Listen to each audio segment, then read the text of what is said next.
WhatsApp guys, this is me Lovejeet Arora. स्वागत है आप सभी बच्चों का आज की इस क्लास के अंदर। बिल्कुल थंबनेल देख करके आ चुके हो आप कि हम यहाँ पर डिस्कस करने वाले हैं बेस्ट मॉक टेस्ट या फिर क्वेश्चन बैंक्स को, जो कि आपकी CUET की चल रही तैयारी को और ज़्यादा थोड़ा सा बूस्टअप कर देंगे। तो हम इसी के बारे में यहाँ पर डिस्कस है जो करने वाले हैं। आपने तैयारी एक बार कर ली है, यानी कि आपने NCERT को बहुत अच्छे ढंग से पढ़ लिया है, क्योंकि NCERT आपका बेस है आपके कंसेप्ट क्लियर करने के लिए।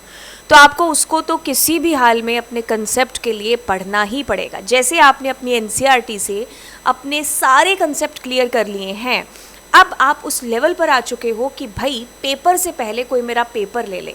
यानी कि मैं करना चाहता हूँ यहाँ पर ढेर सारे क्वेश्चन से प्रैक्टिस। मुझे चाहिए इसके लिए क्वेश्चन बैंक या फिर मुझे इसके लिए चाहिए मॉक टेस्ट। ओके, तो हम उन्हीं मॉक टेस्ट के बारे में यहाँ पर बात है जो करने वाले हैं कि आपकी तैयारी को एक अच्छे ढंग से बूस्टअप करने के लिए कौन से जो मॉक टेस्ट हैं वो सही रहेंगे। ओके, तो इसकी थोड़ी सी जांच पड़ताल करते हैं और उसके लिए मैंने क्या मंगाया आप ही बच्चों के लिए ये मॉक टेस्ट हैं जो मंगवा रखे हैं, और क्वेश्चन बैंक भी आप कह सकते हो। तो इसको मैं आपको दिखाती हूँ। ये है जी ओसवाल के, है ना। जैसे कि मैं आपको बहुत सारी अपनी क्लासेस में बता भी चुकी हूँ कि ओसवाल के जितने भी आपको मॉक टेस्ट मिलेंगे या फिर ये क्वेश्चन बैंक मिलेंगे, उनमें बड़े ढंग से आपको एक्सप्लेनेशन दे रखी होती है। बहुत अच्छे अच्छे क्वेश्चन है जो उसके अंदर आपको दे रखे होते हैं। क्वेश्चन की जांच पड़ताल करने के लिए हम एक क्वेश्चन को जो एक सैम्पल पेपर है उसको हम सॉल्व भी है जो करने वाले हैं आगे चल करके इसी वीडियो के अंदर। तो चलिए एक बार इसको खोल करके देखते हैं और देखते हैं कि जैसा हम चाहते हैं कि हमें हमारे क्वेश्चंस मिलें और मॉक टेस्ट मिले, क्या सारी चीज़ें इसके अंदर हैं। तो चलिए देखते हैं। तो चलिए ये है आप लोगों के ओसवाल के मॉक टेस्ट और क्वेश्चन बैंक। IP का भी है और CS का भी है, दोनों का। एंड चलिए इन तीनों को देखते हैं। अब इसमें खास बातें हैं जो मैं आपको बताती हूँ। सबसे पहले क्या होगा कि आपको बताया जाएगा कि भाई ये आपकी पूरी यूनिट है या चैप्टर है, ठीक है। अब इसके बाद में एक अच्छी चीज़ है कि आपको आपका सिलेबस भी यहाँ पर रिटन में मिल गया है कि आपको पता है कि आपको कौन कौन से टॉपिक्स को कवर करना है। अब जैसे आप जाएंगे तो आपके पास में पिछले साल का जो पेपर है, जिसको हम इस वीडियो के अंदर खैर सॉल्व भी है जो करने वाले हैं, तो ये आपको दिया। अब एक चैप्टर, जैसे फर्स्ट चैप्टर आपका एक्सेप्शन हैंडलिंग है। अब ये चैप्टर के बाद में आपको इसको शॉर्ट में देने के बाद इसके माइंड मैप भी हैं जो यहाँ पर दे रखे हैं। तो ये काफ़ी ज़्यादा हेल्प है जो करने वाले हैं।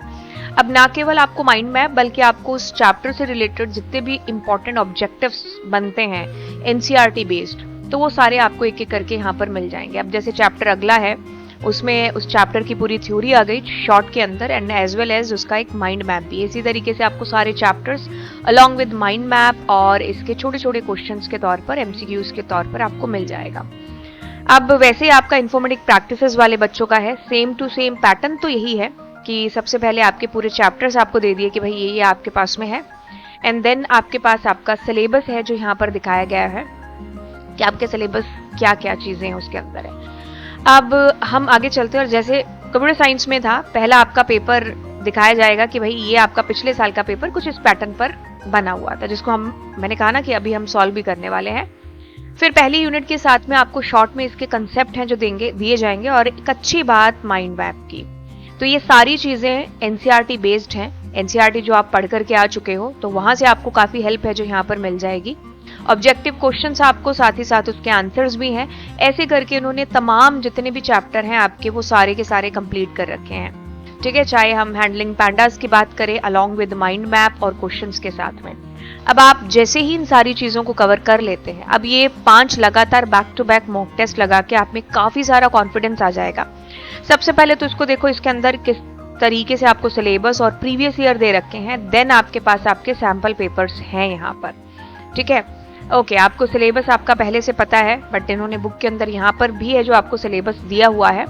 अब जैसे आप यहाँ पर आएंगे, ऑफ कोर्स PYQ के साथ में आपकी शुरुआत होगी, जिससे ये पता चल जाएगा कि भाई पेपर में क्वेश्चन किस तरीके से आपको पूछे जाने वाले हैं। अब इसमें बेस्ट चीज़ देखो, इसमें बॉक्सेस में आपको बड़े अच्छे ढंग से एक्सप्लेनेशन दे रखी है।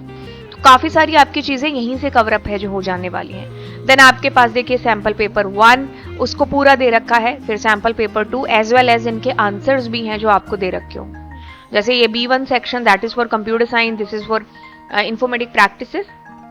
तो जहां आपका सिलेबस सेम है, तो वहां आप एक दूसरे के क्वेश्चंस भी हैं जिनको आप करिए, ठीक है। तो इस तरीके से आपका पूरा सैम्पल पेपर, और लास्ट में देखो बॉक्सेस के अंदर आपको बहुत अच्छे ढंग से आपकी डेफिनेशंस यहाँ पर दे रखी हैं। तो यानी कि पूरा एनसीईआरटी का भी यहाँ पर बैक टू बैक रिवीजन आपका हो जाने वाला है। तो ये रहे आपके तीनों के तीनों क्वेश्चन बैंक और एक क्वेश्चन बैंक और आपका ये मॉक टेस्ट पेपर। तो हमने इसको पूरा यहाँ पर देख लिया है। सो चलिए अब हम यहाँ से करते हैं इसका पेपर सॉल्व। ठीक है, जैसा कि मैं आपको सारी चीज़ें बता चुकी हूँ कि हमारे पास सेक्शन ए और सेक्शन बी होगा। तो ए जो सेक्शन है दैट इज दोनों बच्चों के लिए जो कि आईपी या फिर सीएस दोनों में से किसी भी सेक्शन को अटेम्प्ट करने वाले हैं। आप दोनों ही बच्चों के लिए जो सेक्शन ए है वो बहुत इंपॉर्टेंट है। तो चलिए 16 जून 16 जून 2023 को जो पेपर हुआ था उसका हम लोग सेक्शन ए आधा पेपर है जिसको हम सॉल्व करेंगे जो दोनों बच्चों के लिए इंपॉर्टेंट है। ओके, तो चलिए यहाँ से हम लोग इस किस्से और कहानी को शुरू करते हैं। ठीक है।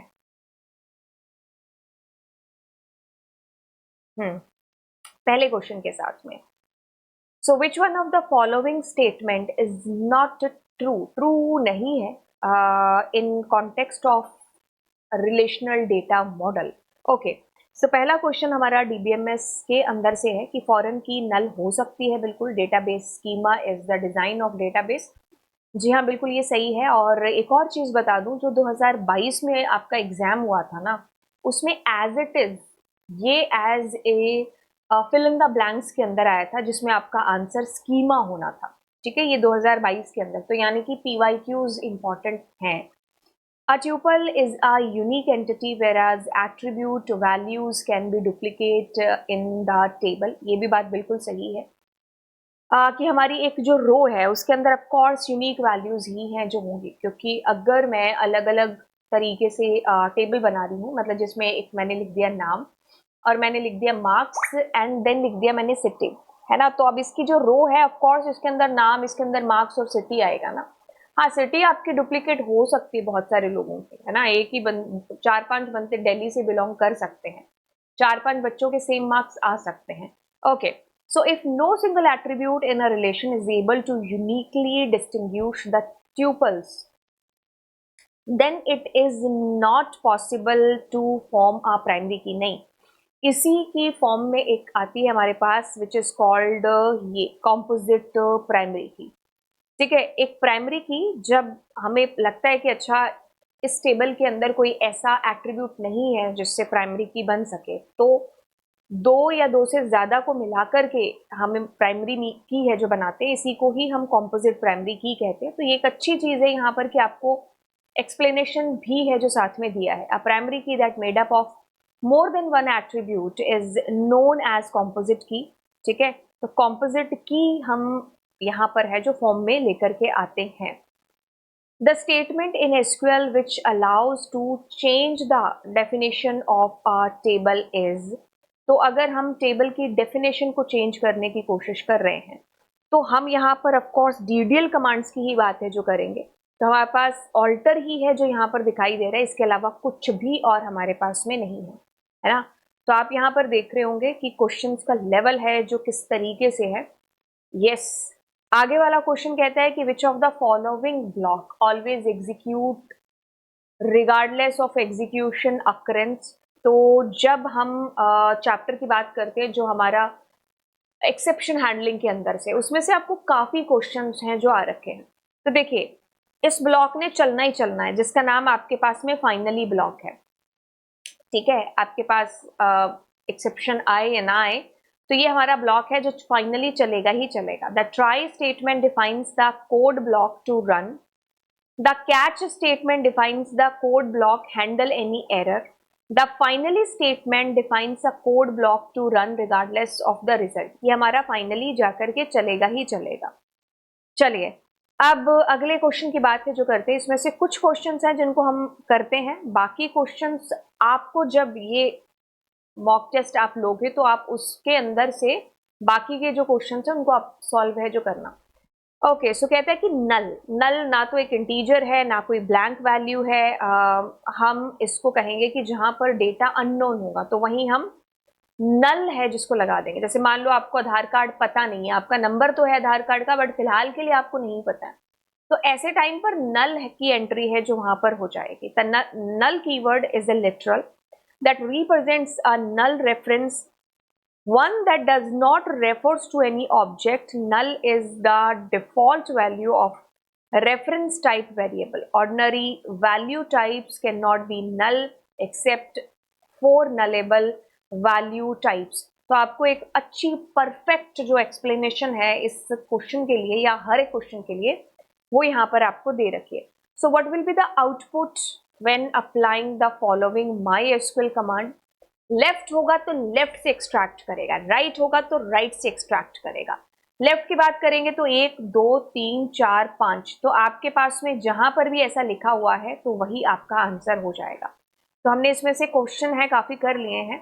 अब कुछ और क्वेश्चंस हम इसके अंदर से देख लेते हैं. जैसे ये पिकल यानी कि बाइनरी फाइल के अंदर से आपको आ रखा है क्वेश्चन, है ना.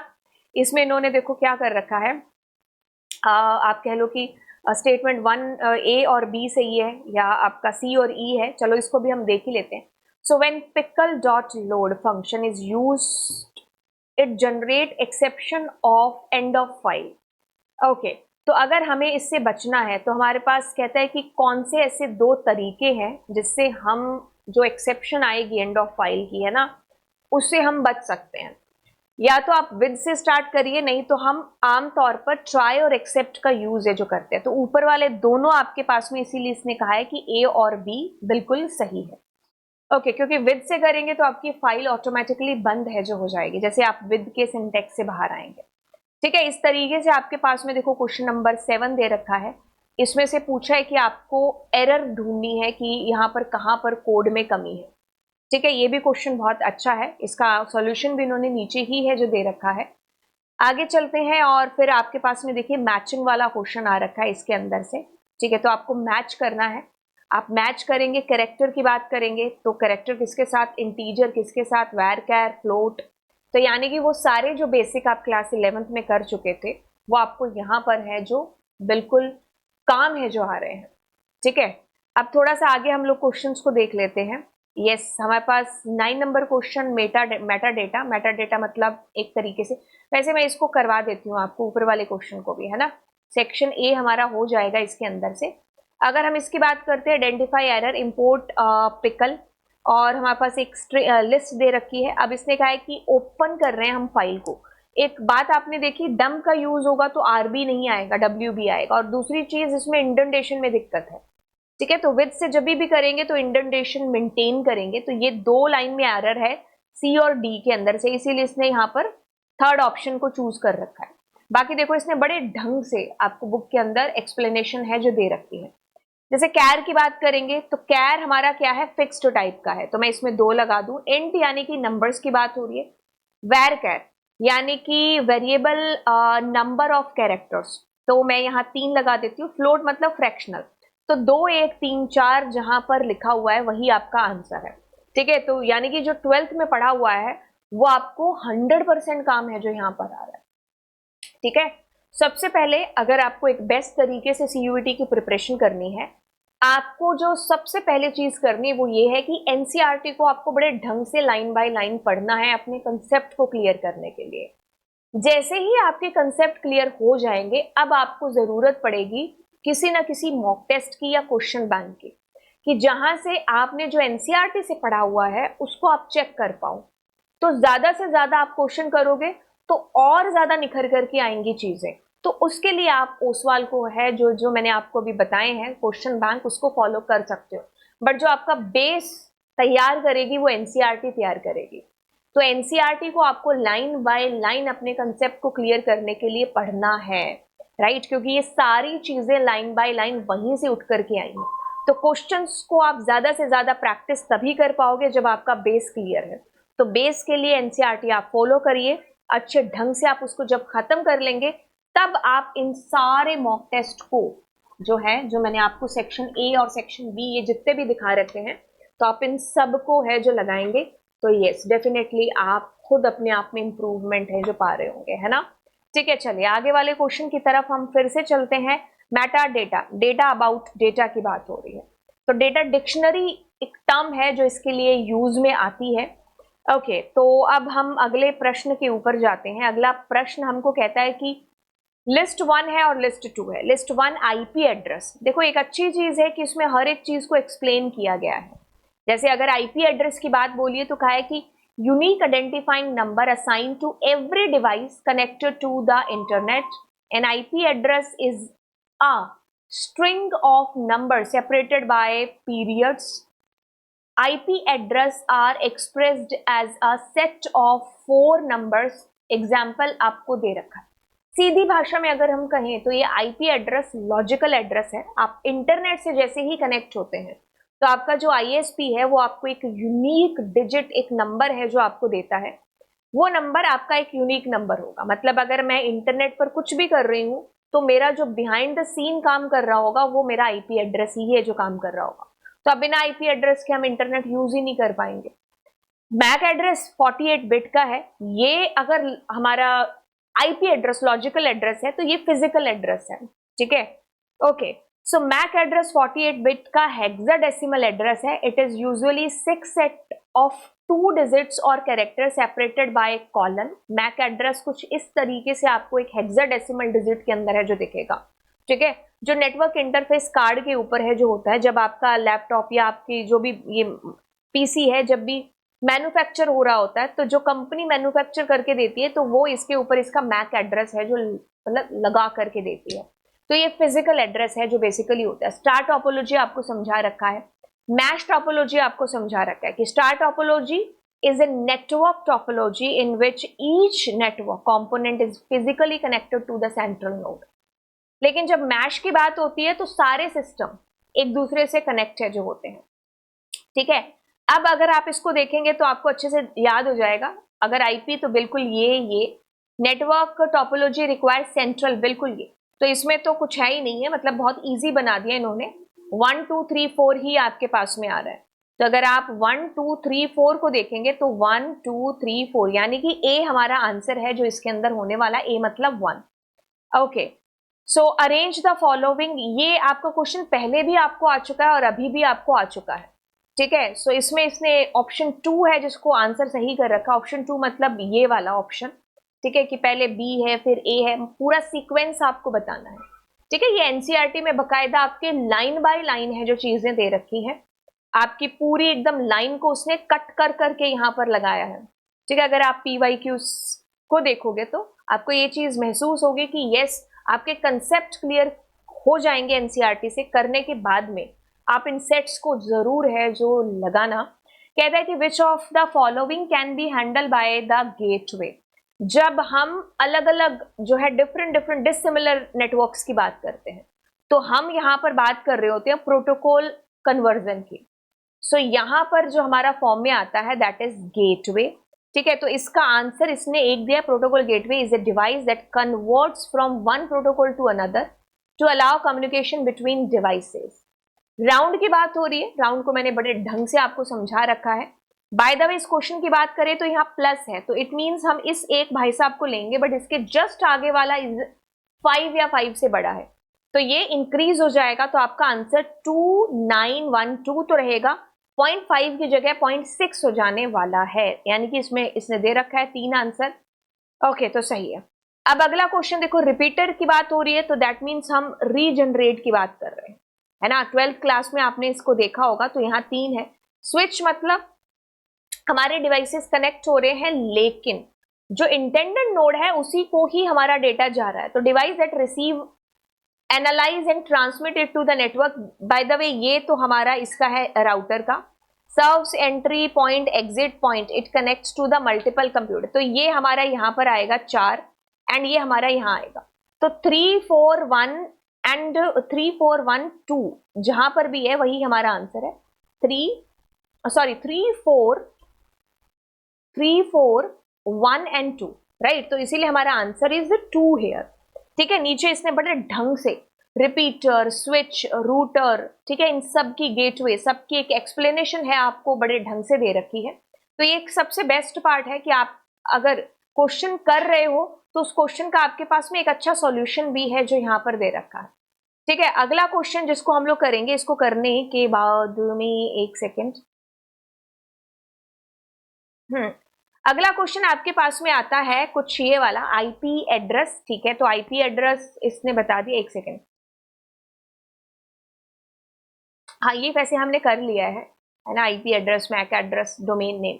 नहीं, ऊपर भी आपके पास आईपी एड्रेस वाला ही क्वेश्चन था, नहीं, IP address, MAC address and this. Okay, so IP address अभी अभी हम इसको देख चुके हैं, आईपी एड्रेस को। तो यानी कि आईपी एड्रेस आपका क्या है, unique address for each resource located on the web, a unique address to uniquely identify each node in a network, physical और हार्डवेयर एड्रेस, ये तो हम देख चुके हैं इसके साथ में, है ना। और ये जो हमारे पास में है कि हमारी हर नोड का एक डिफरेंट एड्रेस है, तो ये हम इसके साथ करेंगे, यहाँ 3, यहाँ 2, ठीक है।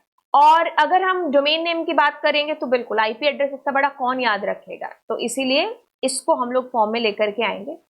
और यूआरएल, यूनिफॉर्म रिसोर्स लोकेटर, तो यानी कि हम यहाँ 4 की बात करेंगे, तो 324 1 जहां पर भी आ रहा है, 3241 जहां पर भी आ रहा है, ये हमारा आंसर है जो होने वाला है, ठीक है। तो जब आप ऑप्शन, आप देखो लिख लेते हो ऑप्शन, लेकिन जैसे अब मैंने बोलने में गलती कर दी, ऐसे ही हम ढूंढते टाइम भी देखो इसमें 3 आ रहा है, तो ऐसे गड़बड़ है जो आपकी हो सकती है, ठीक है। तो आप मेक श्योर कर लें कि जो आपने ढूंढा है आंसर और जो ऑप्शन में दे रखा है, तो आपने करेक्ट चूज किया है कि नहीं किया है, क्योंकि बहुत बार आते हुए भी चीजें रह जाती हैं, ठीक है।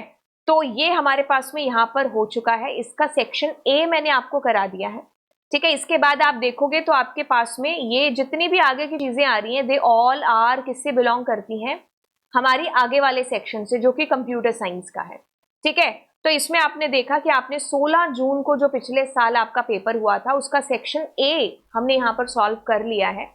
बहुत आसान था, ज्यादा टफ नहीं था। आप अपने बेसिक्स को और अपने कंसेप्ट्स को पहले बनाओ एनसीईआरटी से, देन आप इन क्वेश्चन बैंक से एक मदद है जो ले सकते हैं, क्योंकि आपको एक बार कंसेप्ट क्लियर करने के बाद चाहिए होंगे बहुत सारे क्वेश्चंस, ठीक है। तो आपके पास में ये क्वेश्चन बैंक है जिनको मैंने डिस्क्रिप्शन बॉक्स में इनका लिंक है जो डाल दिया है, तो आप वहां से इसको परचेज है जो, अगर आप जो नीचे डिस्क्रिप्शन बॉक्स के अंदर मैंने लिंक दे रखा है, अगर आप वहां से इसको परचेज करते हैं तो यस, आपको 10% का डिस्काउंट है जो ऑफकोर्स मेरी तरफ से मिल जाएगा, राइट। तो आप नीचे डिस्क्रिप्शन बॉक्स के अंदर जाइए, अगर आपको कंप्यूटर साइंस के अलावा भी कोई भी बुक चाहिए तो आपको उन सारी बुक्स के ऊपर 10% डिस्काउंट है जो मिलेगा। आप नीचे डिस्क्रिप्शन बॉक्स में दिए हुए लिंक पर क्लिक करके ले लीजिए इन क्वेश्चन बैंक्स को। तो चलिए फिर मिलते हैं आपसे नेक्स्ट क्लास के अंदर। एंड अगर आपको किसी भी क्वेश्चन के अंदर कोई भी दिक्कत आ रही है तो नीचे मेरी मेल आईडी है, प्लस मैंने टेलीग्राम चैनल का लिंक दे रखा है, एंड ऑफ कोर्स आप नीचे कमेंट करके भी अपनी चीजें हैं जो पूछ सकते हैं, राइट। अभी बहुत सारे बच्चे हैं जो यही चीज पूछ रहे थे कि क्वेश्चन बैंक या मॉक टेस्ट हम कहाँ से है जो लगाएं, तो इसलिए मैंने सोचा कि यस, आपकी मदद के लिए, आपकी हेल्प के लिए इस वीडियो को जरूर है जो बनाया जाना चाहिए। तो चलिए, नीचे आप अपने विचारों को जरूर बता रहे होंगे, तो मिलेंगे आपको अगली क्लास के अंदर। Thank you so much, bye bye, all the best आपके एग्जाम के लिए।